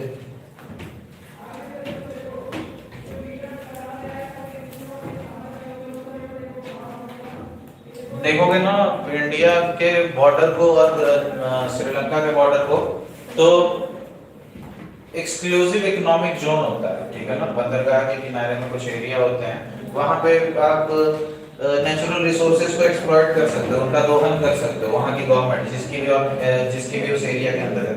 इंडिया की और श्रीलंका की जो ये एक्सक्लूसिव इकोनॉमिक जोन पड़ते हैं ना, वो कोलाइड करते हैं। तो अक्सर ऐसा होता है ना कि श्रीलंका के मछुआरे मछली मारते मारते अक्सर चले जाते हैं हमारे वाटर में, इंटरनेशनल वाटर में, और हमारे मछुआरे अक्सर चले जाते हैं कहाँ पे, श्रीलंका के। तो ये मछुआरों का मुद्दा, इसके ऊपर कोई विशेष ट्रीटी नहीं है हमारे अंदर, बार बार फंसे रह जाते हैं। स्मगलिंग वगैरह के केस में बहुत सारी दिक्कतें आ जाती हैं हमारे लोकल पॉपुलेशंस को और बहुत सारे श्रीलंकाई लोगों को, जो कि हमारे ये फिश इंडस्ट्री के लिए सही नहीं है, ठीक है ना।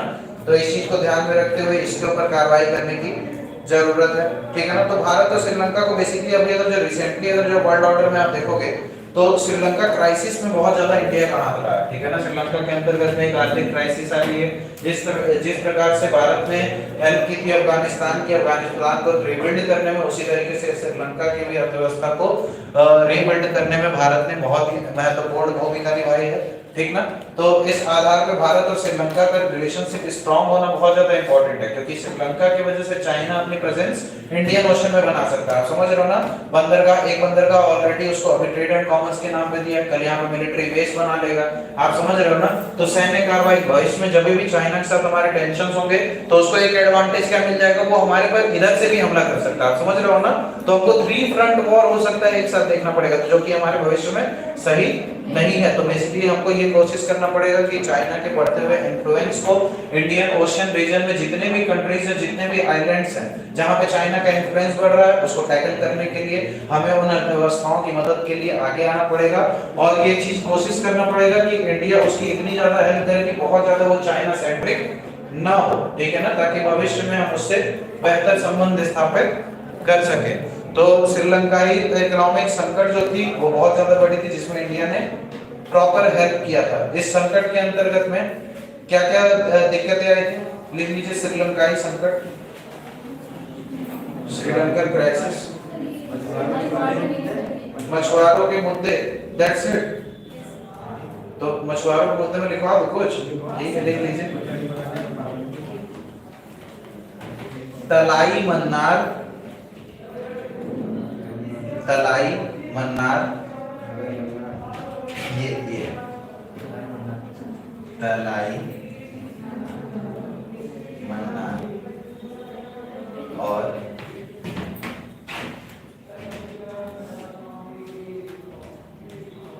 कच्चा तीमू, कच्चा तीमू इसीलिए नहीं पा रहा था।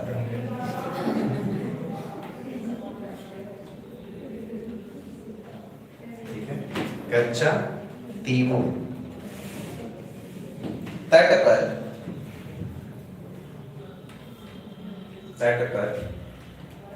और उसके आसपास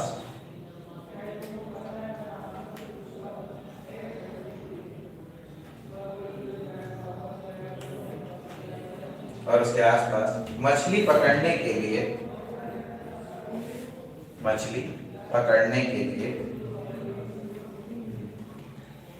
पारंपरिक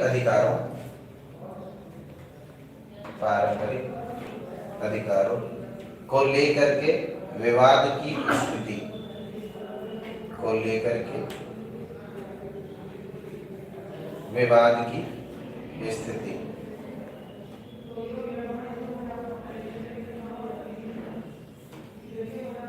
ठीक है। अगला एक और पॉइंट ऐड कर लीजिए, बुनियादी ढांचे की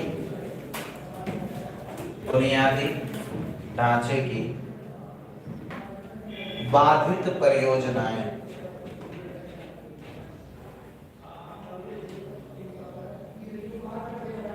बुनियादी ढांचे की बाधित परियोजनाएं। इसमें पहला लिख लीजिए जाफना हाइब्रिड ऊर्जा परियोजना, जाफना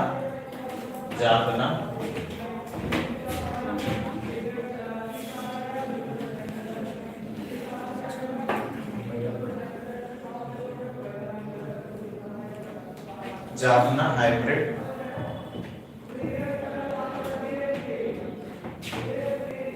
ऊर्जा परियोजना,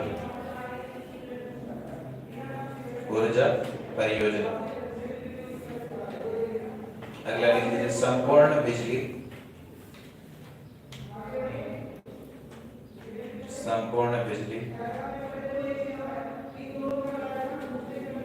संयंत्र को रद्द करना,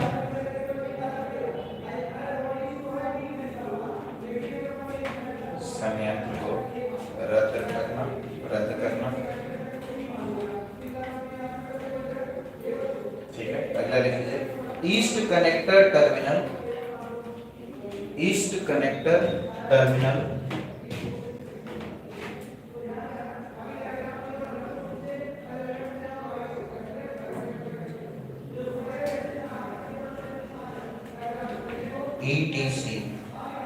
ECT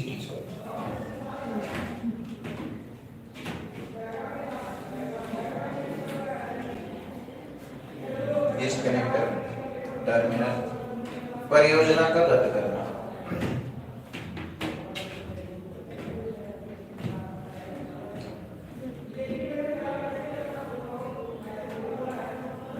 दिक्कत क्या हो जाती है ना कि हमारे यहाँ सरकारें जो है 5 साल पे बदलती रहती हैं। अब सपोज दैट अभी मोदी जी की गवर्नमेंट है, मोदी जी को ये चीज महसूस हो रहा है कि नहीं श्रीलंका को मदद करना इंपॉर्टेंट है, अगर जो हम नहीं मदद करेंगे तो कल होकर के ऐसा होगा कि चाइना उनकी हेल्प करेगा, वहाँ के पॉलिटिक्स में चाइना इन्फ्लुएंस करेगा और वो कोशिश करेगा कि श्रीलंका का फायदा उठा सके वो अपने लाभ के लिए, ठीक है ना। सपोज दैट कल होकर के प्राइम मिनिस्टर चेंज हुए, उन्हें लगा कि श्रीलंका से इंपॉर्टेंट भी बहुत सारे मुद्दे हैं हमारे लिए, तो श्रीलंका के ऊपर बहुत सारे ध्यान नहीं है। तो ऐसा होता है कि जब भी दो पक्षों के बीच में वार्ता होती है, ठीक है ना, तो उस स्थिति में बहुत सारी परियोजनाएं और बहुत सारी संधियां साइन की जाती हैं कि ठीक है कि हम आज के बाद इंफ्रास्ट्रक्चर में ये करेंगे, क्लाइमेट चेंज में ये करेंगे। तो जो भी हमने संधियां साइन की है ना, तो ग्राउंड लेवल पे उनकी इंप्लीमेंटेशन लागू करने का तरीका हमारा सही नहीं रहा है। आप इंडिया में ही देखो, गवर्नमेंट के द्वारा बहुत सारे प्रोजेक्ट लॉन्च किए जाते हैं, लेकिन क्या वो समय से पूरे होते हैं? नहीं होते हैं। तो इस वजह से भी हमारे संबंध थोड़े से फीके पड़ जा रहे हैं। अगर जो हम कंप्लीटली उनके इंफ्रास्ट्रक्चर में हेल्प नहीं करेंगे तो किस प्रकार से हमारे संबंध मजबूत होंगे, ठीक है ना। तो देख लीजिए श्रीलंकाई संकट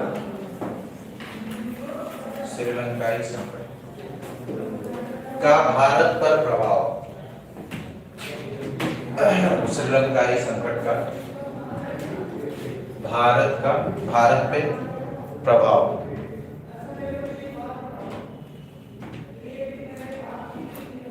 पहला लिखिए शरणार्थी संकट।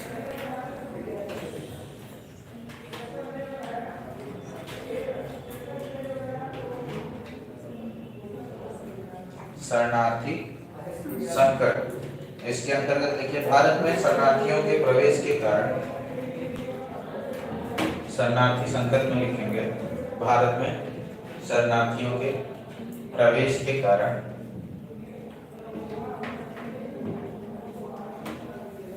सामाजिक आर्थिक चुनौतियों को बढ़ावा मिल सकता है। सामाजिक और आर्थिक चुनौतियों को बढ़ावा मिल सकता है।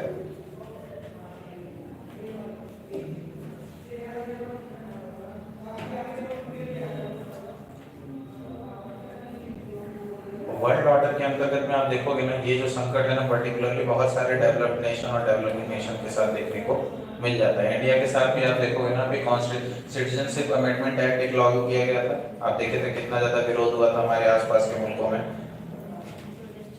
इंडिया की अगर जो आप बात करोगे ना, बेसिकली क्या है, शरणार्थी संकट की अगर जो आप बात करो तो म्यांमार एक ऐसी कंट्री है जहाँ पे मिलिट्री टेंशंस हैं, ठीक है ना, तो वहाँ पे भी बहुत सारे रोहिंग्या मुसलमान वगैरह हैं जो बॉर्डर क्रॉस करके इंडिया में आ जाते हैं, ठीक है ना, पहले चीज।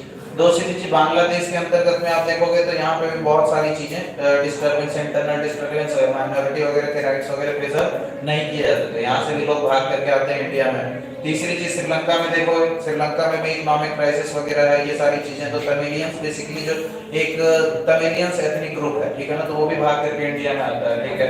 प्लस पाकिस्तान के अंतर्गत में देखोगे, अफगानिस्तान के अंतर्गत में देखो तो रिफ्यूजीज की संख्या धीरे धीरे बढ़ती है। माइग्रेशन बेसिकली क्या है ना, क्या होता है कि जैसे कि आप अपने देश में एक अलग संस्कृति बना रखे हो, ठीक है ना, आपकी एक संस्कृति है, अलग है, एक बंदा आया, दो बंदा आया, तीन बंदा आया, चार बंदा आया, ठीक है ना, ऐसे करके क्या होता है ना, सपोज दैट सारे के सारे यहाँ पहले हिंदू थे, ठीक है ना, एक फॉर एग्जांपल देता हूँ कि कैसे इन्फ्लुएंस होता है माइग्रेशन के थ्रू। सारे के सारे यहाँ हिंदू थे, सबकी विचारधारा सेम थी, सारी चीजें शांति से चल रही थी, ठीक है ना।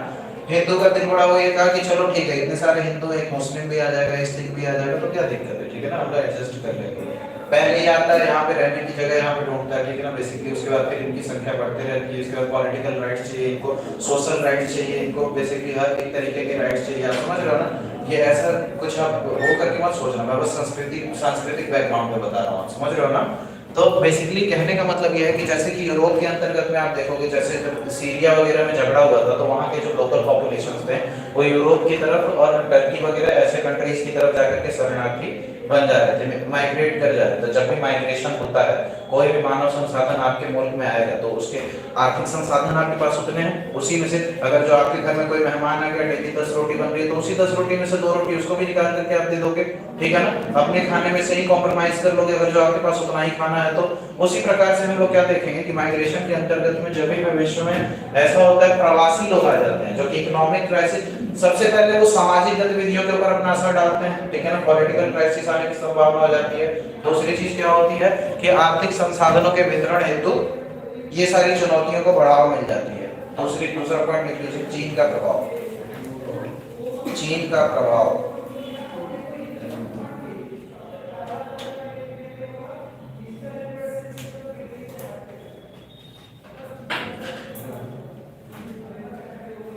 चीन का प्रभाव, इसके अंतर्गत देखिए श्रीलंका ने चीन से आपातकालीन सहायता की मांग की है।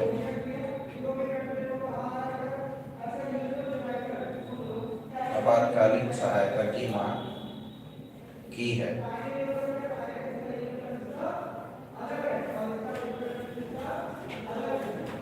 और चीन कैसे सहायता करता है आपको थोड़ा सा आइडिया होगा, है ना। और अगर जो उसमें फंस गया श्रीलंका तो कहीं ना कहीं हमें नुकसान करेगा।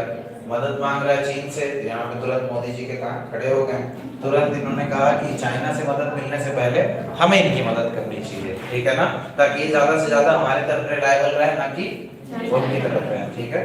ये सारी चीजें, व्यापार पर प्रभाव, अगला लिख लीजिए।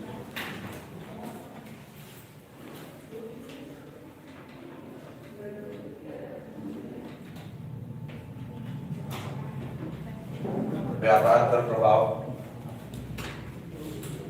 ठीक है, इसके अंतर्गत देखिए कोलंबो बंदरगाह के संचालन में, कोलंबो बंदरगाह के संचालन में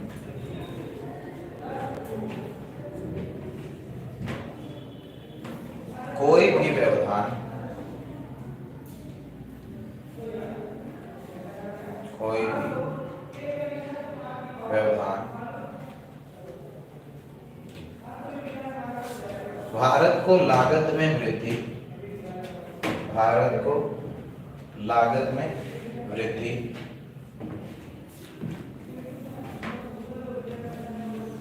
और भीड़ भाड़ जैसे, और भीड़ भाड़ जैसे मुद्दों पर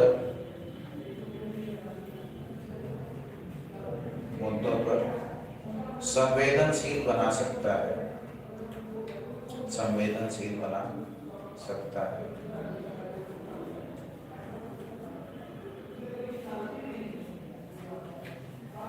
एक पोर्ट है जिसको हम लोग एक्सटेंसिवली यूज करते हैं, इंडिया के द्वारा बहुत ज्यादा एक्सटेंसिव यूज किया जाता है, जो है कोलंबो पोर्ट। बेसिकली इसमें जो नियमावली के प्रावधान है अभी तो सुचारू तौर से हैं, लेकिन अगर जो इन्हें डिस्टर्ब किया जाएगा तो ये कहीं ना कहीं हमारे व्यापारिक साझेदारी पे असर डालेगा। ठीक है ना। अगला लिख लीजिए निवेश से जुड़े संकट। हो गया, ठीक है, आज के लिए इतना रहने देते हैं। तो श्रीलंका हम लोगों ने खत्म कर लिया है, आगे कोशिश करेंगे कि 5 पॉइंट्स हैं इसके ऊपर, पूरा टाइम हो गया 4 बजे। ठीक है, उत्तर पूर्वी पड़ोसी मतलब कि नेपाल वगैरह, म्यांमार वगैरह से रिलेशंस डिस्कस करेंगे, फिर सेंट्रल एशिया देख लेंगे हम लोग। ठीक है ना, और लास्ट में जितने भी इंटरनेशनल ऑर्गेनाइजेशन है वो देख करके इसको खत्म कर देंगे। ठीक है ना, क्योंकि लेक्चर्स बहुत ज्यादा नहीं है इसलिए हम लोग कोशिश करेंगे कम समय में ज्यादा से ज्यादा चीजों को कवर अप कर सके। ठीक है, थैंक यू।